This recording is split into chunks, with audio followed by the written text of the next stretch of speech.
In next week's movie, another musical comedy, Bing Crosby sets off on a Paris honeymoon and finds time to croon his way through songs like Funny Old Hills and You're a Sweet Little Headache. That's at 6 o'clock next Monday. In 10 minutes, weatherman Francis Wilson takes us on his favourite walk through the Buckinghamshire countryside. First on 2, we join Geoffrey Smith and his Flower of the Month.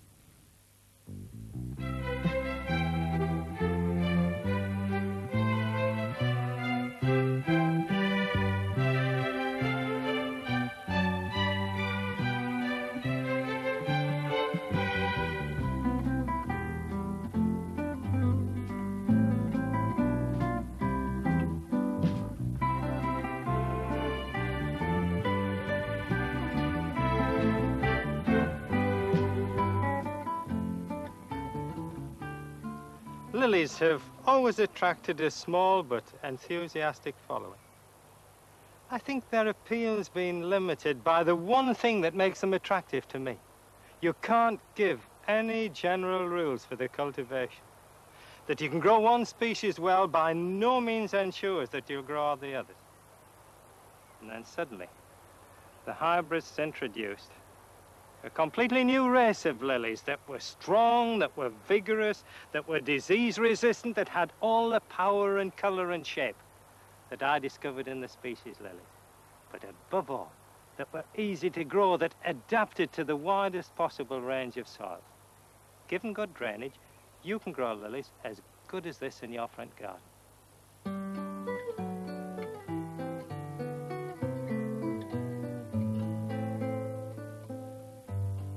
As soon as the bulbs are available in the autumn, plant them singly in 6-inch pots. Now, I like to start my lilies off in the John and his number 2 compost. And because lily bulbs are expensive, choose them with great care. You want to make certain that they've got the long, fleshy roots there still intact. Now, those roots are just waiting to be put into compost. They're all ready to go. And the scales, well, look at that. They've got the sheen of health on them. They're plump, they're firm, they haven't shriveled in store. That bulb is poised, just waiting for you to put it into the material. So you've got your bulbs, you've got your pots, and you've got your compost. All you've got to do now is put the 3 together and crock the pot using the little pieces of broken pot. And because drainage is important with the lilies, is of vital importance, because lilies don't like sitting in water, and I don't think I would either in the middle of winter. And that takes care of the drainage, and then some roughage, peat or riddlings to put on top to prevent your fine mix being washed down and blocking the drainage, because this is of vital importance. And then some of this lovely rich compost. Just tamp it down, settle it. There's no need to firm it. That'll happen when you water. And then your bulb. When you look at a lily bulb, it seems merely a business of growing roots at that end and flower at the other. Now, I admit that some lilies, particularly the European ones, do that. They don't do anything else but the proper business. But there are some, particularly the golden ray lily of Japan is an example, that grow roots at one end, that start to grow a flower at the other, and then on the flower stem itself they produce roots. Now, it's important to know which is which, because by top dressing, as those roots and stem develop, you can build up a great, powerful flowering stem and an extra large bulb for the following year. So, in the main, then, you plant your lilies at twice their depth. In other words, if that lily is 2 inches deep, then you put it down 4 inches. I don't go any deeper than that, irrespective, because I reckon that top dressing, building up the level as it grows, is far better. And those roots there do 2 functions. They feed the bulb, and they're what they call a contractile root, which over the years, after you've planted it in the garden, adjusts the bulb's depth in the soil. Very, very efficient things. So pop it in like that, space the roots out neatly so that each has a fair share of the compost, like that. like a spider embracing the whole of the compost, and then fill it round. Tamping it in very lightly because your watering is what is going to complete the process. And even though this is going out into the garden at the beginning of May, there's still room there for the top dressing. And then in 4 or 5 weeks' time, it should look like that. The shoot has started to grow. There, down at the base of the stem, is where I want the roots to develop, these feeding roots that suck in and force the flowering spike, build it up to such a strength that you get the display of flowers. Just put the top dressing on like that. And that way I'm making certain that the flowers that that bulb produces are going to light up the whole garden, these glorious great trumpets that open in July and August.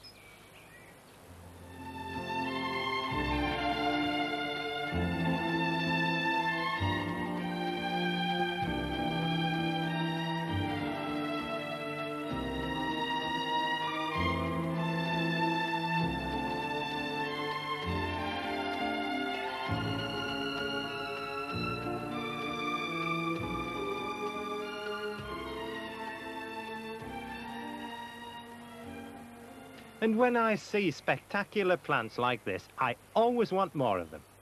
And the lily obliges by allowing me to turn one bulb into several, and that very simply. When the top growth has disappeared completely, that's the time to dig up your bulbs to divide them. So waiting until they've died down, don't ever dig your lilies up while the stems are still green, because it means the bulb isn't fully dormant. It hasn't gone completely to rest. Now, I've got 2 bulbs for the price of 1. That's only a beginning, because when you want to propagate a lot of lilies, and my goodness, the slugs have had a beano there, so it's a good thing that I dug the lily up. They've eaten some of the scales almost completely away. Those are no good for propagating from, so discard them. You want reasonably clean, healthy scales, and a lily bulb is made up of a series of layers like that. That's a good one. The one underneath's even better. You pull them off like that. Don't take too many. You don't want to damage the bulb too much, but this is a good, strong, vigorous bulb. Make sure you get the base plate as well. Go around the scale like that. That one's not worth anything. Now that's enough, because I don't, oh, that one for luck. Don't want to take too much off the bulb. Now that is still capable next year of producing flowers, but I'm going to pot it up because I'm not sure just how much damage the slugs have done to that. And the rest of the operation is so simple. I really am surprised that lilies are so expensive. A mixture of peat and sand into a polythene bag, then the scales go into it.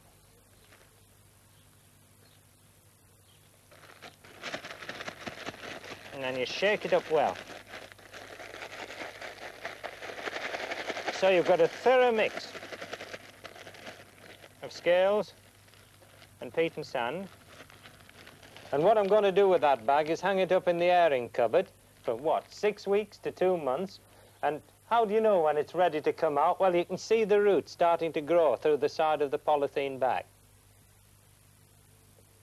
When it gets to that stage, then you've got to pot it up. They're growing on, and just tip them out.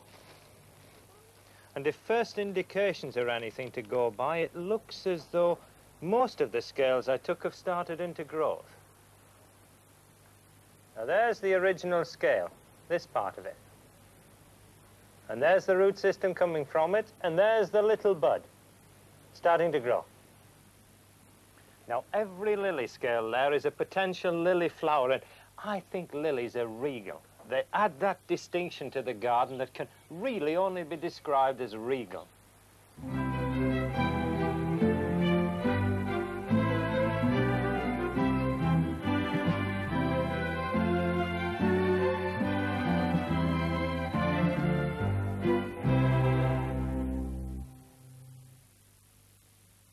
Next month, Geoffrey Smith enthuses about roses and shows us how to persuade those brilliant blooms to last throughout the summer. This new BBC hardback book is now available from bookshops, containing all of Geoffrey Smith's world of flowers. It explores the history of our most popular garden flowers, illustrated with 400 colour photographs. On Wednesday evening, Radio 4 offers Flowers by Arrangement, with a report on the Harrogate Festival of Flower Arrangement and the first of the year's national competitions. That's on Wednesday evening at 7:20 on Radio 4. On BBC One, in a moment, more young people seek fame at New York's celebrated high school for the performing arts. Here on 2, Francis Wilson takes time off from the charts and isobars to share with us his favourite walk.